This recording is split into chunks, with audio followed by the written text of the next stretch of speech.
अरे रुको, क्या हुआ? क्या तुम डर गए? चिंता मत करो, चलो मैं तुम्हें अपनी कहानी सुनाता हूँ। ये जो कहानी है ये कोई काल्पनिक किस्सा नहीं, ये कहानी मेरी है और जो मेरे छोटी सी गलती से शुरू हुआ। इसमें जो कुछ भी घटा वह सच में हुआ था और आज तक किसी ने उसकी तह तक जाने की हिम्मत नहीं की। तो चलो शुरू करते हैं, लेकिन याद रखना, एक बार ये कहानी सुन ली तो इसे भूलना आसान नहीं होगा। शाम का वक्त था। गांव के बाहर की सुनसान गली में चलते चलते राजा एक पुराने कबाड़ी की दुकान के सामने रुक गया।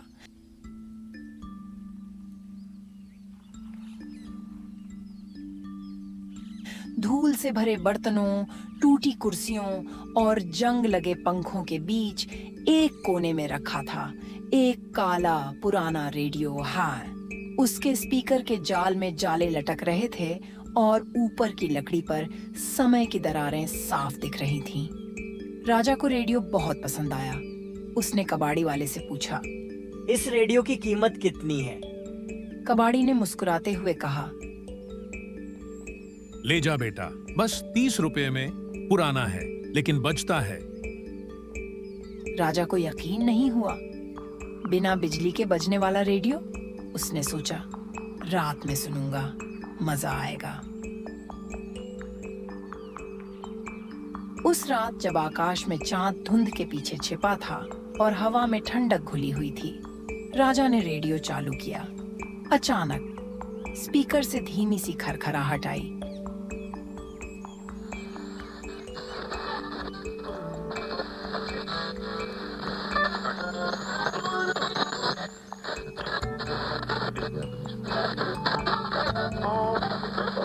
और फिर एक गहरी ठंडी आवाज। तुम सुन रहे हो मौत की आवाजें। शायद कोई पुरानी रिकॉर्डिंग होगी, मजेदार है।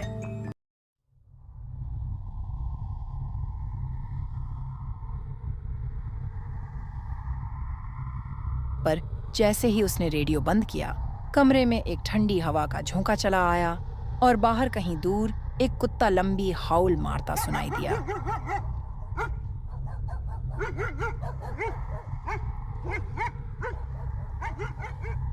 राजा बिस्तर पर पड़े पड़े सो जाता है। अगली शाम राजू थक कर जल्दी सो जाता है, पर जैसे ही घड़ी ने 12 बजाए, कमरे की खामोशी चीरते हुए रेडियो अपने आप चालू हो गया।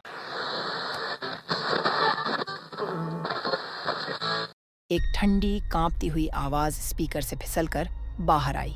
ये आवाज है गोपीराम की, जिसने 1991 में कुएं में कूदकर जान दे दी थी। राजा के चेहरे का रंग पल भर में उड़ गया। उसकी आंखों में डर की परछाई साफ झलकने लगी। राजा घबराहट में पसीने से भीगते हुए हरिराम के घर पहुंचा।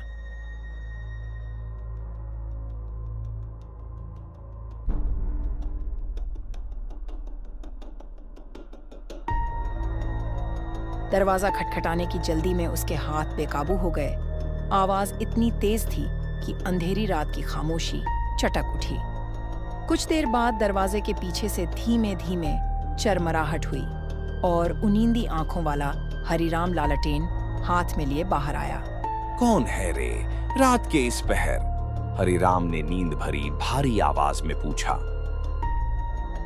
काका, मुझे आपसे जरूरी बात करनी है, अभी के अभी।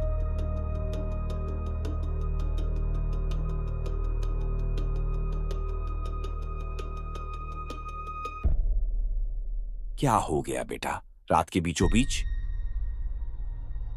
हरिराम काका, इस ये गोपीराम कौन था? हरिराम ने गहरी थकी हुई सांस ली, जैसे अतीत की किसी डरावनी याद को भीतर से खींचकर बाहर ला रहे हों। हाँ बेटा, गोपीराम नाम का एक नौजवान था।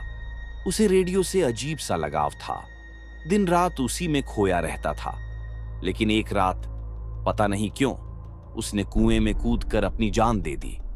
कहते हैं उस रात भी उसका रेडियो बिना रुके बज रहा था।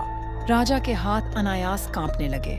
उसकी रीढ़ की हड्डी में ठंडी लहर दौड़ गई। उसे महसूस हुआ जैसे यह पुराना रेडियो किसी की भी जिंदगी को चैन से नहीं जीने देगा, बल्कि धीरे धीरे उसे अपने अंधेरे में खींच ले जाएगा।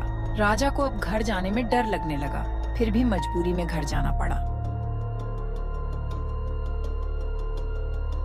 अब हर रात 12 बजे के बाद रेडियो पर अलग अलग आवाजें आने लगी। कभी कोई हंसी, इतनी ठंडी कि खून जम जाए, कभी कोई दर्द से कराहता, कभी कोई धीमे धीमे गाना गाता, लेकिन गाने के बोल बीच में टूट जाते और फिर सिसकियां आने लगती।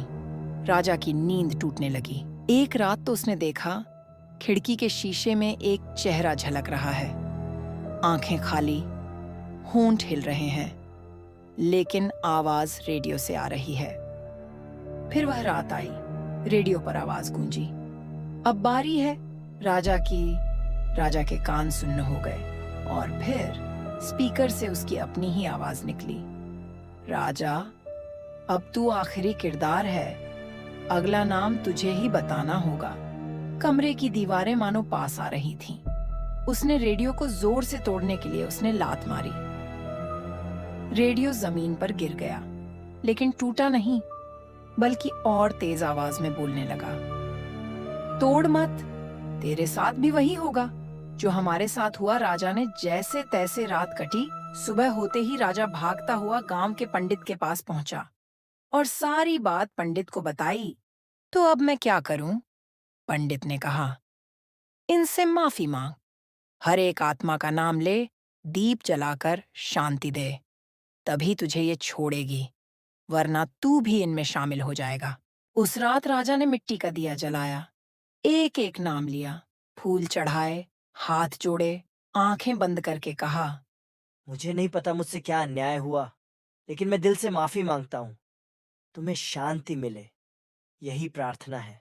धीरे धीरे रेडियो की खरखराहट कम होने लगी, फिर बिल्कुल शांत।